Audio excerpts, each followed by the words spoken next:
أعوذ بالله من الشيطان الرجيم. بسم الله الرحمن الرحيم. السلام عليكم ورحمة الله وبركاته.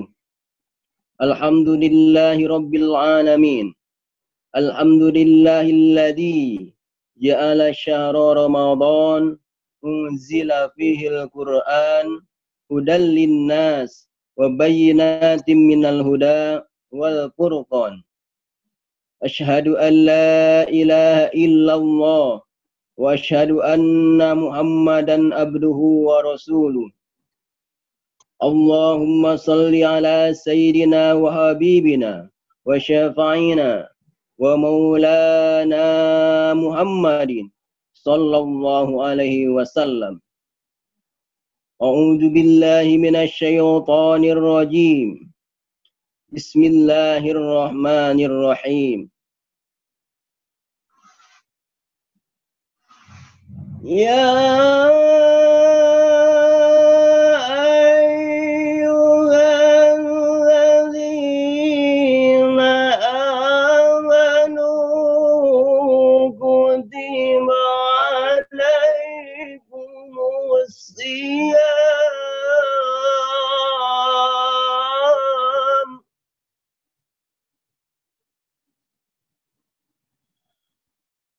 كتب عليكم الصيام كما كتب على الذين من قبلكم لعلكم تتقون.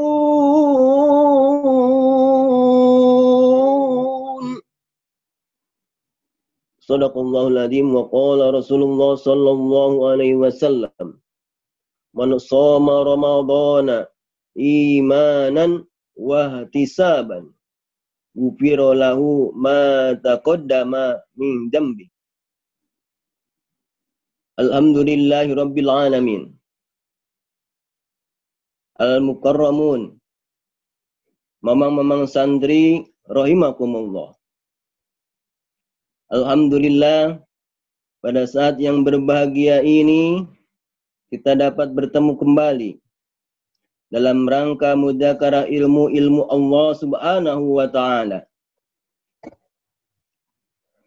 Insyaallah seluruh rangkaian ibadah kita, ibadah puasa di bulan Ramadan, ibadah yang diterima oleh Allah Subhanahu wa taala.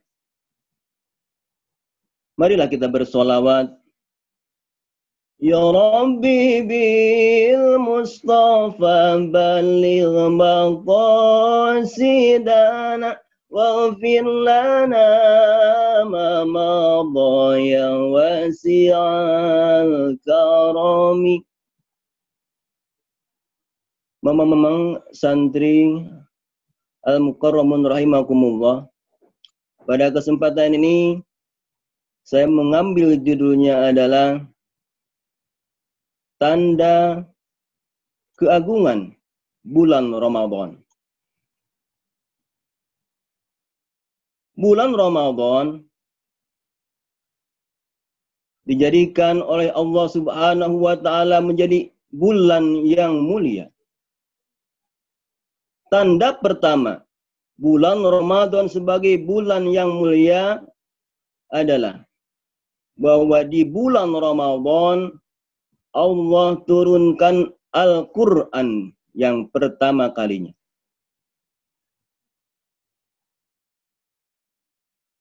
Bulan Ramadan dijadikan sebagai bulan diturunkan Al-Quran sebagai tonggak sejarah umat manusia bahwa Al-Quran membawa manusia menjadi manusia yang benar-benar diharapkan oleh Allah Subhanahu wa taala sebagaimana fitrahnya manusia diciptakan. Bahwa Allah Subhanahu wa taala menciptakan manusia sebagaimana firman Allah, wa ma khalaqtul jinna wal insa illa liya'budun. Tidaklah aku ciptakan jin dan manusia. Jin dan manusia itu diciptakan untuk beribadah kepada Allah Subhanahu wa ta'ala. Makanya Al-Quran diturunkan sebagai penyelamat manusia. Pertama, Al-Quran ajarannya sebagaimana Rasul sallallahu alaihi wasallam 13 tahun di Makkahul Mukarramah mengajarkan akidah, bahwa akidah menyelamatkan manusia dari sifat syirik. Baik itu syirik jali maupun syirik khafi. Apa itu syirik jali? Syirik jali adalah syirik yang benar-benar terang-terangan menyekutukan Allah Subhanahu wa ta'ala. Contohnya, mengaku ada Tuhan selain Allah, menyembah berhala. Insya Allah kita selamat dari syirik jali ini. Namun demikian, ada syirik khafi. Apa itu syirik khafi? Syirik khafi adalah syirik yang tersembunyi. Syirik yang menggantungkan urusan hidupnya kepada benda-benda. Contohnya, seseorang mempunyai cincin.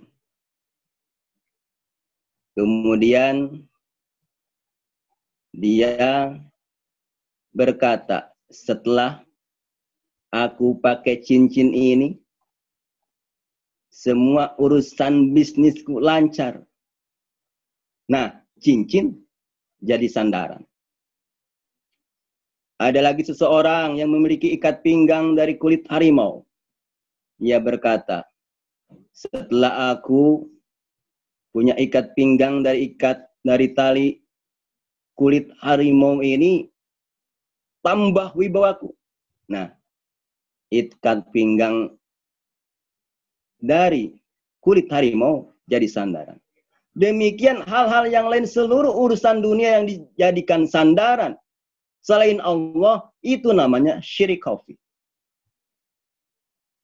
Adalah dia mempunyai jabatan yang tinggi, maka dengan jabatannya dia lupa Allah Subhanahu wa ta'ala. Adalah dia mempunyai kekayaan yang begitu banyak, dengan kekayaannya dia lupakan Allah Subhanahu wa ta'ala. Contoh semisal Qarun. Dengan keturunannya yang ningrat itu, dia lupakan Allah Subhanahu wa ta'ala, maka itulah yang menjadikan dia syirik khafi. Maka dengan turunnya Al-Quran, kita harus menjadi makmum. Karena Al-Quran adalah imam. Ketika Al-Quran menjadi imam, maka kita sebagai makmum, kita ikut imam. Untuk contoh yang bisa saya ambil adalah firman Allah Subhanahu wa ta'ala, Innallaha wa malaikatahu yusalluna 'alan nabi ya ayyuhalladzina amanu shallu 'alaihi wa sallimu taslima. Bahwa selain Allah memerintahkan langsung yang wajib di dalam Al-Quran, tetapi khusus untuk firman Allah, ya ayyuhalladzina amanu shallu 'alaihi wa sallimu taslima, pekerjaan sunnah bersolawat kepada Rasulullah jadi sebagai salah satu perintah Allah. Bersolawat adalah sunnah, namun demikian nas teksnya langsung diperintahkan oleh Allah di dalam Al-Quran. bahwa kita bersolawat tujuannya untuk mendapatkan syafaat Rasulullah Sallallahu Alaihi Wasallam, terutama syafaatul uzma di hari akhir nanti. Namun demikian, syafaat Rasulullah Sallallahu Alaihi Wasallam meliputi dunia dan akhirat, bukan akhirat saja. Di dunia pun kita bersolawat mendapatkan syafaatnya Rasulullah Sallallahu Alaihi Wasallam. Nah, ini sekaligus menjawab pertanyaan Mang Yatno tempo hari. Mang Karna, kenapa bisa jadi PNS? Barangkali ini bisa sebagai salah satu jawaban saya. Pada saat saya tahun 1997 masuk kerja di salah satu perusahaan di Lampung. Ternyata tahun 1998 itu dunia di Indonesia khususnya ternyata terjadi kerusuhan di mana-mana. Termasuk di perusahaan saya yang tempat saya bekerja. Terjadi penjarahan-penjarahan. Maka otomatis saya tidak mau ikut dijarah dong. Nah, untuk itu saya mencoba untuk menjadi pegawai negeri. Tes. Namun demikian setelah tes, ternyata saya tidak diterima. Saya ingat betul ketika ikut pengajian di dalam kitab Jami'us Shogir, saya lihat tulisan di kitabnya ada, jelas. Tidak ngantuk. Kalau ngantuk itu kan coret-coretannya lurus-lurus. Ini ada tulisan jelas. Sallu alayya wajtahidu fi du'a. Bahwa bersolawat engkau kepadaku dan setelah engkau bersolawat, berdoalah dengan sungguh-sungguh. Nah, ini dikaitkan oleh saya dengan ketika saya di kampung mendapat ijazah sholawat dengan jumlah tertentu, sholawat nariyah. Bacalah sholawat nariyah 4.444 untuk mencapai hajat tertentu. Nah, mungkin ini bisa jadi bahan diskusi. Amalan dengan jumlah tertentu. Tapi ini saya laksanakan. Kenapa? Karena saya memang memiliki hajat. Saya kepengen kepada Allah Subhanahu wa Ta'ala. Ya Allah, terimalah saya menjadi PNS. Setelah saya ikut tes, saya baca itu sholawat 4.444. Mulai habis asar dan selesainya adalah besok paginya jam 8. Subhanallah. Pada saat itu saya diberi kekuatan untuk membacanya. Alhamdulillah. Namun demikian, tahun demi tahun belum juga terlaksana. Singkat cerita, ternyata 1998 saya berdoa. Allah kabulkan 2007. Mang Yatno bayangkan itu. Jadi kalau dihitung itu sudah 10 tahun. Ini saya sampaikan bahwa ketika kita berdoa kepada Allah, jangan berputus asa. Wala ta'asu min rohillah, dan jangan engkau berputus asa kepada rahmat Allah Subhanahu wa Ta'ala. Saya berdoa 1998, Allah kabulkan 2007. Bayangkanlah Mang Yatno. Luar biasa. Al-Mukarramun Mang Sandi rahimakumullah. Jadi kita dengan rahmat Allah jangan putus asa. Artinya apa? Dengan wasilah sholawat kita dikabulkan oleh Allah. Itu di dunia, apalagi fil akhirat. Kita bersolawat mengharapkan syafaatul uzma fil akhirat. Itu yang pertama, diturunkannya Al-Quran pada bulan Ramadan itu adalah tanda keagungan bulan Ramadan. Kita ikut Al-Quran, karena Al-Quran imam, kita makmum. Seluruh perintah-perintah Allah di dalam Al-Quran, baik yang wajib maupun yang sunnah, laksanakan. Ketika kita melaksanakan seluruh yang diperintahkan Al-Quran, insya Allah seluruhnya itu akan menjadikan akibat-akibat yang baik. Baik di dunia maupun di akhirat nanti. Apalagi ketika amalnya adalah amal yang ikhlas. Yang kedua tandanya diturunkan, selain diturunkan Al-Quran, tandanya keagungan bulan Ramadan adalah diwajibkannya berpuasa di bulan Ramadan 1 bulan penuh. Bahwa sebagaimana ayat tadi, wajib seorang muslim adalah berpuasa 1 bulan penuh di bulan Ramadan. Mengapa? Karena puasa menjadikan seseorang tatakun.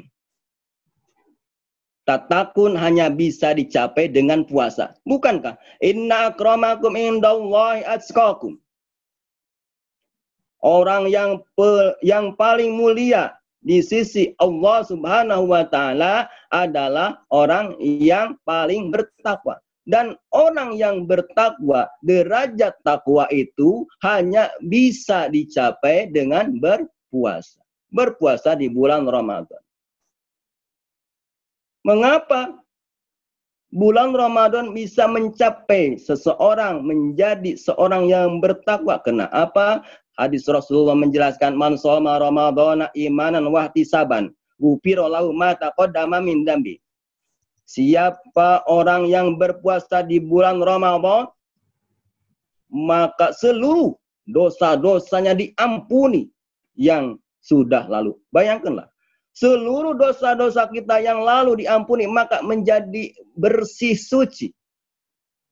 Bersih suci seperti bayi. Nah, orang yang bertakwa itulah posisinya suci. Ini bisa dicapai dengan puasa di bulan Ramadan. Nah, kemudian yang ketiga, yang terakhir, tanda agungnya bulan Ramadan adalah bulan Ramadan di mana Allah jadikan 1 malam di bulan Ramadan ada yang disebut dengan malam Al-Lailatul Qadri. Malam Lailatul Qadar. Bismillahirrahmanirrahim. Inna anzalnahu fi lailatul qadr wa ma adraka ma lailatul qadr. Lailatul qadri khairum min alfi syahrin tanazzalul malaikatu wa ruhu fiha bi idzni rabbihim min kulli amr. Salamun hiya hatta matla'il fajr. Bahwa malam Lailatul Qadar khairum min alfi syahr. Lebih baik daripada 1000 bulan. Bahwa umat Rasulullah umurnya pendek-pendek. Beda dengan umat-umat yang terdahulu. Umat Nabi Nuh mungkin sampai 1000 tahun. Namun umat Rasulullah pasti standarnya adalah Rasulullah. Standar Rasulullah adalah 63 tahun. Maka jikalau umatnya memperoleh Lailatul Qadar dalam 10 tahun saja dikalikan, maka 830 tahun mendapatkan Lailatul Qadar dibandingkan dengan tidak mendapatkan Lailatul Qadar. Maka untuk itu, untuk mendapatkan Lailatul Qadar tidak pakai ilmu ngancem. Ilmu ngancam itu maksudnya nanti. Kan Lailatul Qadar itu di malam-malam terakhir, sepertiga terakhir bulan Ramadan. 21, 23, 25, 27, 29. Nanti saja. Ibadahnya pada saat malam-malam akhir bulan Ramadan. Di awal ini santai sajalah. Apalagi ini tidak boleh sholat di masjid. Kan berarti ada rukhsah keringanan. Bukan seperti itu. Justru di awal Ramadan kita persiapkan untuk mendapatkan Lailatul Qadar. Ibadah sebaik-baiknya. Al-Mukarramun, Mamang Santi rahimakumullah, demikian barangkali bisa saya simpulkan bahwa ada tiga keagungan tanda-tanda keagungan bulan Ramadan pertama adalah bulan Ramadan adalah tempat bulan yang diturunkannya Al-Quran pertama kali. Yang kedua, bulan Ramadan diwajibkan berpuasa sehingga seseorang mencapai takwa. Dan ketiga, bulan Ramadan dipercaya oleh Allah Subhanahu wa Ta'ala. Salah satu malamnya adalah malam Lailatul Qadar. Demikian, mohon maaf atas segala kesalahan, kekurangan, kehilapan. Itu adalah dari saya sendiri, kebaikan dari Allah Subhanahu wa Ta'ala. Billahi taufiq wal hidayah. Wassalamualaikum warahmatullahi wabarakatuh.